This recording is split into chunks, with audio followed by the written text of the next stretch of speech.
নিহতদের স্মরণে এবং আহতদের সুস্থতা কামনায় মোমবাতি প্রজ্বলন করে মিছিল মাইলস্টোনের শিক্ষার্থীদের। বুধবার সন্ধ্যায় উত্তরা মাইলস্টোন কলেজের মূল ফটকের সামনে থেকে মোমবাতি জ্বালিয়ে দিয়াবাড়ি মোড় পর্যন্ত শান্তিপূর্ণ মিছিল করেন তারা। এ সময় শিক্ষার্থীদের কণ্ঠে ছিল বিভিন্ন স্লোগান। এর আগে কলেজের সামনে থেকে ভিড় কমাতে দেখতে আসা দর্শনার্থীদেরকে সরিয়ে দেওয়া হয়।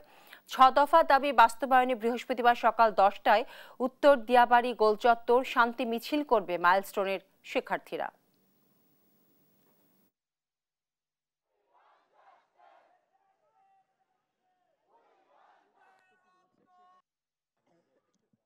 আমরা এখন যে বাপ মারা তাদের সন্তানের লাশ খুঁজে পাচ্ছে না, তাদের জন্য আমাদের এই আক্ষেপ। আর আজকে যে এই ছোটখাটো কর্মসূচি শুধুমাত্র আমাদের এই ছোট ভাই বোন যারা মারা গেছে তাদেরকে উপলব্ধ করে।